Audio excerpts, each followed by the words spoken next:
There's a version of you that never gets posted. It's not in your selfies, not in your status updates, not even in the way you act around your closest friends. It's a version of you that hides in silence, angry, jealous, insecure, impulsive. But what if I told you that side is a flaw? It's a message from the deepest part of your psychology, a whisper that you ignore for far too long. And the more you ignore it, the more control it gains over you. Ladies and gentlemen, today we're not talking about the version of you that the world claps for. We're talking about the side of you that wakes up when no one's watching, the side that psychology calls the shadow self. Carl Jung, one of the greatest minds in psychology, believed that every person carries a shadow. Not a literal one, but a psychological space where all the traits we reject, suppress, or hide get stored. Jealousy, rage, desire, shame, not because they're evil, but because we've been told they're unacceptable. From a young age, we're taught to be polite, kind, humble, obedient. And while there's nothing wrong with those traits, the problem begins when we start rejecting parts of ourselves just to fit into the mold. A child who is punished for expressing anger doesn't stop feeling angry. He just learns to bury it. That buried anger doesn't disappear. It grows in the dark. It waits.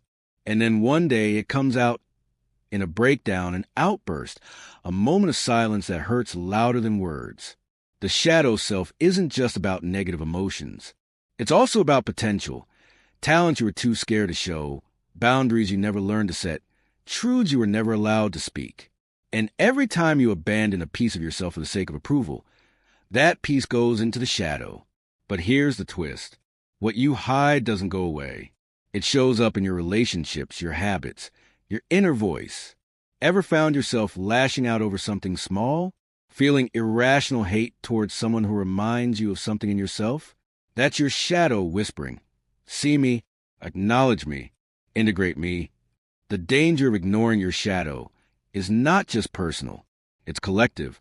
People who never face their darkness end up projected onto others.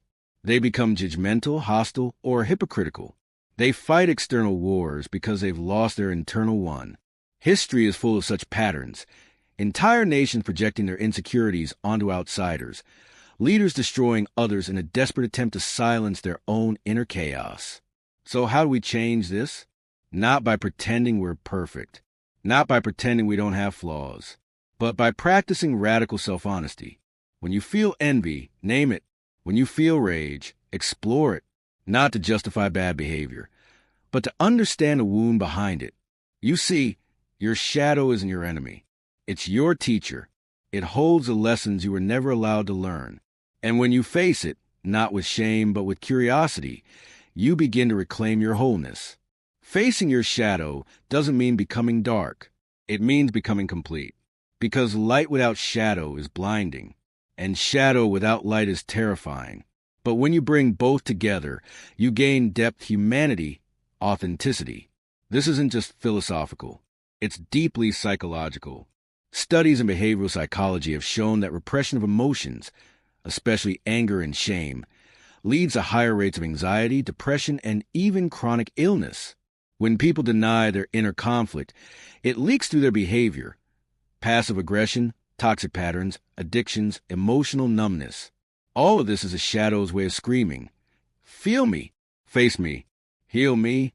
Carl Jung once said, "Until you make the unconscious conscious, it will rule your life, and you will call it fate." That's exactly what your dark side does.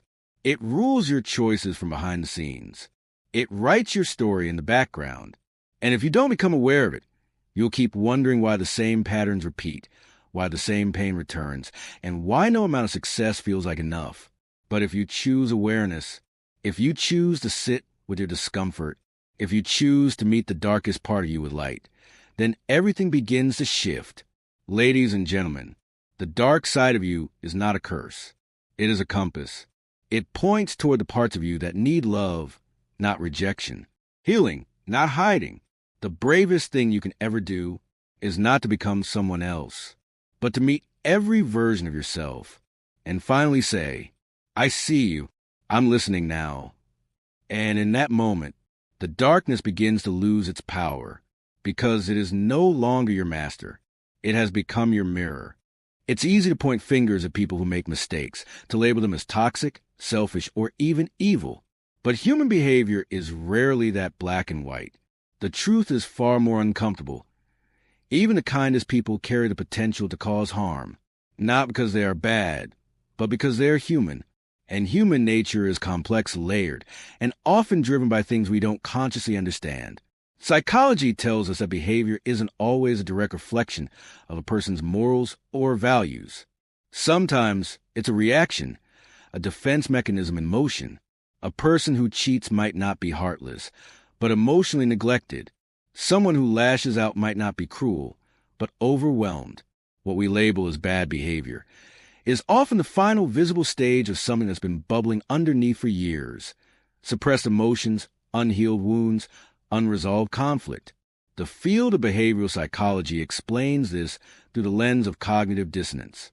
This is the mental discomfort people feel when their actions conflict with their beliefs. Imagine someone who sees themselves as honest, but ends up lying to protect someone they love. That lie creates inner tension. To resolve it, the person might justify the behavior. It was for their own good. This internal rationalization doesn't make the action right, but it shows how psychology works to protect the self-image, even at the cost of truth. The deeper question isn't why people do bad things. It's what makes them override their own conscience to do it. The answer often lies in emotional survival. Most people don't wake up with the intention to hurt others. But when the brain feels unsafe, emotionally, socially, or psychologically, it shifts into defense mode. The prefrontal cortex, responsible for logic and ethics, takes a backseat. The amygdala, our emotional alarm system, takes control. That's when impulsive actions happen. Not because a person is heartless, but because their nervous system is overwhelmed. Think of the person who ghosted you, or the friend who lied, or the partner who betrayed. Chances are they weren't trying to destroy you. They were trying to escape a discomfort they never learned to face. It's not an excuse, but it is an explanation. One of the most powerful studies in this area is the Stanford Prison Experiment. Ordinary people were assigned roles as prisoners and guards. Within days, those assigned as guard began displaying abusive, aggressive behavior. These weren't sociopaths. They were students. But the situation gave them power, anonymity, and permission, and that revealed a darker behavioral potential inside them that might have never surfaced otherwise. This shows us something crucial. Context matters.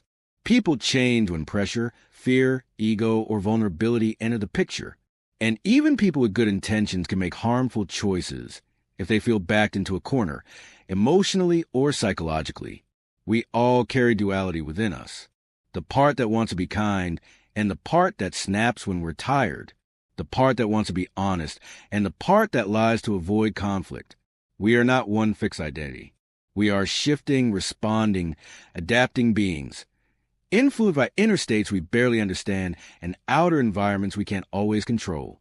This doesn't mean we're doomed to hurt others. In fact, awareness of this duality is the very first step toward mastering it. When you understand that your mind will justify things to reduce inner tension, you become more conscious of your choices. When you recognize that pressure can distort your moral compass, you start creating space between impulse and action. Another key reason good people act badly is emotional repression. The more you suppress anger, guilt, or fear, the more likely it is to erupt in unhealthy ways. A person who never learned to express disappointment might use manipulation instead. Someone who was always told to be strong may develop emotional coldness as a survival strategy. These behaviors look bad on the outside, but on the inside, they're just desperate strategies for safety. Understanding the psychology behind all this doesn't mean you tolerate abuse or excuse betrayal. It means you stop viewing human behavior through a lens of good versus evil and start seeing it through the lens of awareness versus unconsciousness. A conscious person can still make mistakes, but they take responsibility. An unconscious person keeps repeating damage without even realizing they're doing it. So what does this mean for you? It means you need to examine the behaviors you judge in yourself and others, and ask what pain or fear might be hiding underneath. It means recognizing that sometimes people disappoint you not because they don't care, but because they don't know how to cope. It means realizing that forgiveness isn't always about letting someone back in. Sometimes it's just about understanding that people act on the level of awareness they're stuck at. More importantly, it means turning that same compassion inward, because you, too, have hurt people. You, too, have said things you didn't mean, acted from insecurity, stayed silent when you should have spoken. Not because you're evil, but because you're human. And part of being human is learning how to make peace with your own duality. The psychology of human behavior doesn't offer simple answers, but it does offer powerful insights, the kind that turn judgment into understanding and shame into growth. We don't heal by pretending we're perfect. We heal by confronting the parts of us we once tried to deny. And in that confrontation, the dark side of us starts to lose control, because light has finally entered the room.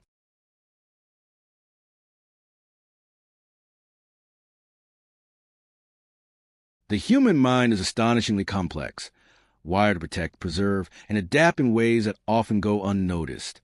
But what happens when that very protection becomes a reason for our emotional suffering? What happens when the brain, in its attempt to defend us, quietly sabotages the way we relate, feel, and think? This is where defense mechanisms come in, the hidden guardians of the psyche. At first glance, they seem helpful, and in many ways they reduce emotional pain. They shield us from guilt, shame, fear. But they do so by distorting reality. And in the long run, what was meant to protect us can start to harm us. Imagine a child who grows up in a household where emotions are punished. Crying is called weakness. Anger is mocked. Vulnerability is seen as failure. That child learns subconsciously that the safest way to survive is not to feel at all. So their mind begins constructing a fortress. Every uncomfortable emotion is redirected, repressed, or rationalized. And what starts as survival becomes a lifelong pattern. One of the most common defense mechanisms is denial. It's the refusal to accept reality when it feels too overwhelming. People deny grief, illness, betrayal, not because they're ignorant, but because their mind is buffering the emotional intensity. Denial can be protective in short bursts, but when it becomes habitual, it keeps people stuck in relationships that are long dead, stuck in routines that destroy them slowly, stuck in pain they refuse to name. Then there's projection, blaming others for feelings we can't face in ourselves. A person who struggles with jealousy may constantly accuse their partner of being unfaithful. A man who fears vulnerability may call others too emotional. In both cases, the emotion being rejected inside finds a target outside. It's easier to see the flaw in someone else than to face the discomfort of owning it ourselves. Rationalization is another subtle one. It's when we come up with logical-sounding reasons to justify behavior that actually stems from fear, guilt, or impulse. A student who cheats on an exam might say, "Everyone else is doing it." A person who stays in a toxic relationship might say, "At least they love me in their own way." These justifications protect us from the sting of truth, but that truth doesn't disappear. It quietly corrodes our self-respect and clarity. And then there's repression, the act of burying thoughts so deep in the unconscious that we no longer realize they're affecting us. Repression is especially powerful because it's invisible. A person who was shamed as a child for speaking up may not remember the moment, but in adulthood, they may struggle with confidence or fear confrontation. They're not choosing this. It's a residue of a defense mechanism that did its job a little too well. Defense mechanisms are not inherently bad. In fact, they're a form of emotional intelligence, an attempt by the brain to avoid breakdown. But they become dangerous when we rely on them so much that we never face the root of our discomfort. It's like using a painkiller for a broken bone. You might feel fine for a while, but without real healing, the damage deepens. In relationships, these mechanisms often create chaos. Someone who uses displacement, redirecting anger from its true source to a safer target, might take out work stress on their partner.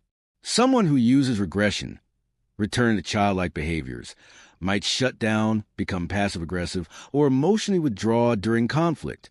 These reactions aren't childish because the person is immature. They're childish because the mind is reaching for what once felt safe. Psychology doesn't judge these behaviors. It explains them. It shows us that behind every defense is a wound, and behind every wound is a story. No one wakes up hoping to be distant, reactive, or emotionally blocked. But when your mind learns that feeling certain emotions equals danger, it adapts. It hides. It masks. It survives. The problem is, survival isn't the same as living. You can't experience intimacy, growth, or peace if your life is built on walls. You can't become whole if parts of you are locked away. And you can't evolve until you face the mechanisms that are quietly keeping you safe and stuck. Awareness is the first tool. Start by noticing the patterns. Do you always justify things that hurt you? Do you blame others for emotions that might belong to you?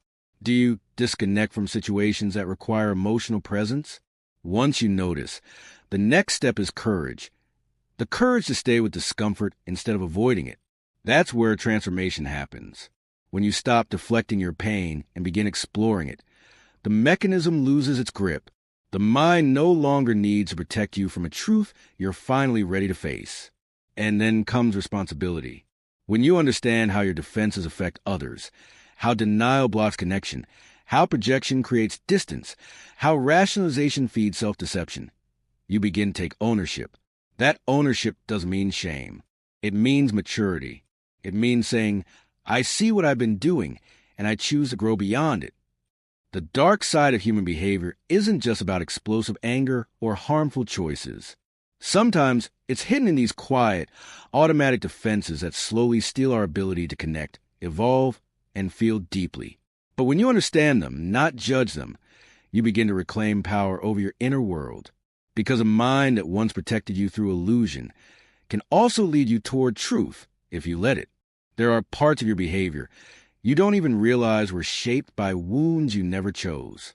Moments from childhood, maybe even early adolescence, where something broke quietly inside you. A trust, a need, a truth. That break didn't come with sirens or red flags. It came silently, through neglect, harsh words, emotional coldness, abandonment, or inconsistency. And in that moment, the brain did what it always does. It adapted. It created a version of you that could survive. But survival always comes at a cost. Trauma isn't always a dramatic event. In fact, many people walk around unaware they're carrying trauma at all. They weren't hit. They weren't screamed at. But they were unseen, unheard, unvalidated. Repeated emotional neglect is just as damaging as a single traumatic blow. It teaches the nervous system that the world isn't safe, that love is conditional, and that the self must be hidden in order to be accepted. That's how the dark side begins to form, not as evil, but as emotional armor. A child who learns that expressing emotions leads to punishment grows up to become emotionally numb or reactive. A person who is consistently compared or criticized starts internalizing shame as identity. They don't just feel worthless. They believe they are. And that belief begins shaping every future interaction, every relationship, every risk they never take. This is why trauma is so powerful. Not because it makes people weak, but because it programs their behavior at such a deep, unconscious level that they no longer recognize the difference between protective pattern and their real personality. Someone who seems cold may actually be someone who was once deeply sensitive. But over time, life taught them that vulnerability equals pain. Someone who seems controlling may be operating from a place of deep insecurity, where control feels like the only way to prevent chaos. And someone who seems distant might not be avoiding you. They might be avoiding the possibility of being hurt again. The brain, when it encounters trauma, rewires itself for protection.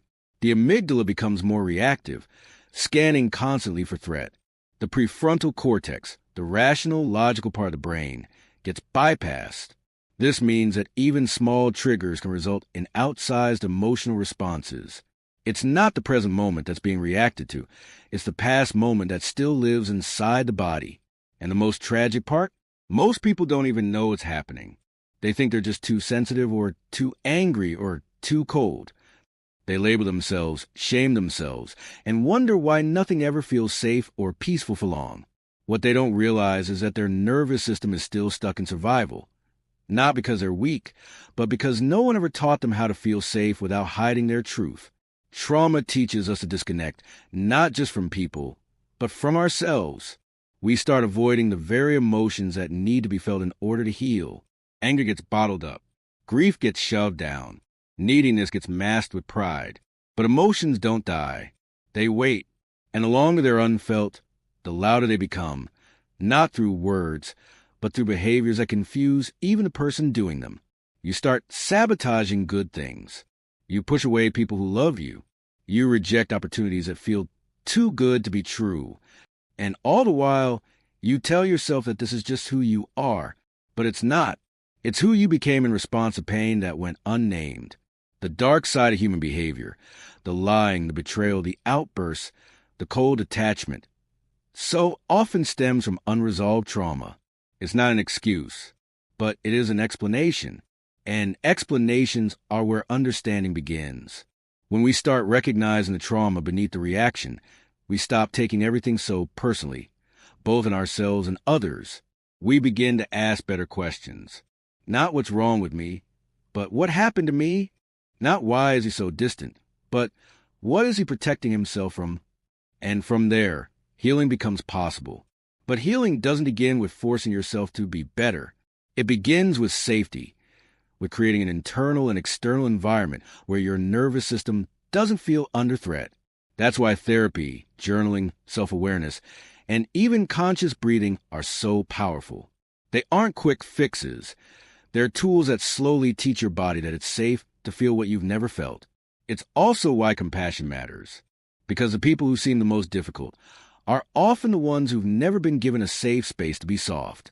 They're armored up, not because they enjoy it, but because once upon a time, they had no other choice. Understanding the role of trauma in shaping human behavior doesn't mean you let people cross boundaries or avoid accountability. It means you stop assuming that harmful behavior is born out of malice. Often, it's born out of pain. Pain that hasn't been understood, processed, or spoken aloud. The darkness in you, the anger, the detachment, the fear, may not be evidence of your failure. It may be evidence of your history. And the moment you stop fighting it and start listening to it is the moment it begins to lose power. Not because it disappears, but because you're finally giving it what it always needed: acknowledgement. Sometimes the most powerful thing you can say to yourself is, "This part of me exists and I'm ready to understand it." Because that's not weakness. That's courage. There's a fundamental misunderstanding about human darkness. Most people believe it has to be destroyed, avoided, buried, or suppressed.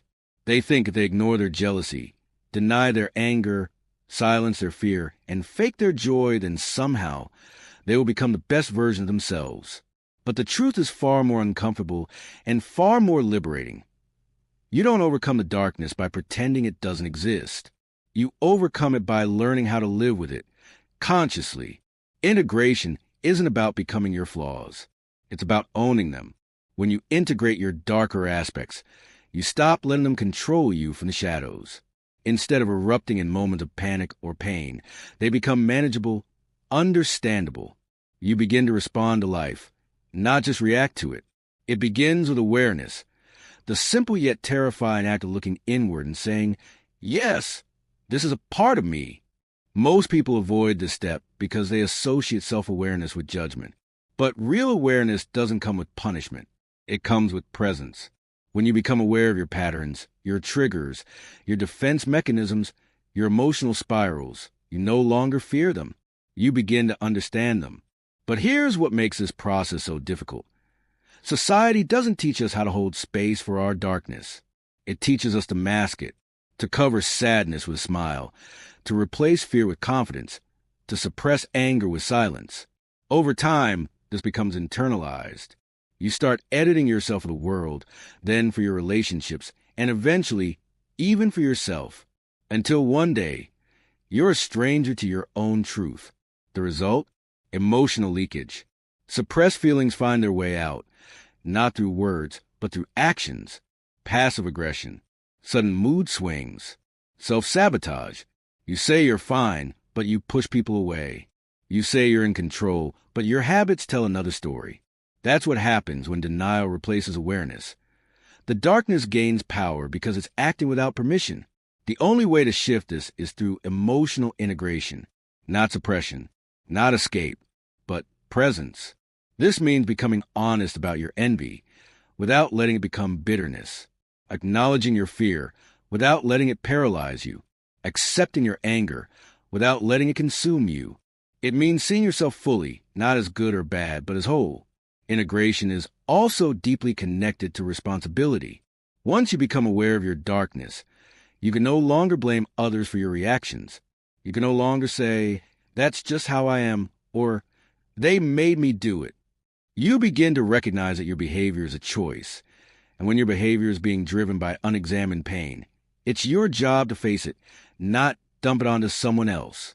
This isn't about perfection. You will still stumble. You will still have moments where the shadow takes over, where you say something you didn't mean, shut down when you should have opened up, act from insecurity instead of love. But the difference now is that you'll notice, you'll reflect, you'll adjust. That's what makes all the difference. Awareness also brings compassion. When you've done the work to sit with your own flaws, your irrational fears, your old wounds, your messy emotions, you stop expecting other people to be perfect. You begin to understand that everyone has a story behind their reactions. You stop judging others for their darkness because you've already faced your own, and eventually you begin to feel peace. Not because your life is free from conflict or pain, but because you're no longer at war with yourself. You no longer need to pretend, to perform, to posture. You can simply be, fully, authentically, honestly. Some of the most emotionally intelligent people in the world are not the ones who smile the brightest or stay the calmest. They are the ones who have walked through their own internal chaos and survived. They have cried without shame, owned their failures without excuses, and held space for every part of themselves, even the parts that still tremble in the dark. That is true strength. That is true maturity. Because healing doesn't mean the pain never existed. It means it no longer controls your life. And integration doesn't mean you become flawless. It means you stop running from your flaws, and in doing so, you've made peace with them. The dark side of you isn't there to ruin your life. It's there to show you where you still need light. Every trigger is a teacher. Every emotion is a signal. Every mistake is a mirror. So instead of asking, "How do I get rid of this part of me?" start asking, "What is this part of me trying to protect?" And in that question, in that shift, you begin the journey of reclaiming yourself. Not a perfect version, not a fake version, but the real integrated you, the one who's been waiting to be seen all along. We spend so much of our lives trying to be good, good enough for love, good enough for approval, good enough to silence the chaos we feel inside. But in that desperate pursuit of being good, we often abandon what makes us real. The truth is, the parts of you that you've been taught to hide, the anger, the envy, the insecurity, the need, they're not proof of your weakness. They're proof that you're human. And every human carries a shadow. This speech hasn't been about glorifying darkness. It's been about understanding it, about seeing that behind every defense is a story, behind every reaction is a wound, and behind every shadow is a truth waiting to be accepted. You can't outrun your past. You can't silence emotions that were never heard. But you can choose something braver, to turn inward, not with shame, but with compassion, to ask not, "How do I fix myself?" but "What is my darkness trying to teach me?" Because healing isn't found in perfection. It's found in integration. When you stop denying parts of yourself and start owning them, not to indulge them, but to understand them, you finally become whole. And the irony is, the moment you stop trying to be only light is the moment your light shines the brightest. Not because you have nothing to hide, but because you stop hiding. So let this be the beginning of something different. Not self-rejection, but self-recognition. Not fear of your darkness, but curiosity toward it. And maybe, just maybe, a little love too. Thank you for listening, not just to this speech, but to the parts of you that have waited so long to be heard. Black Heart.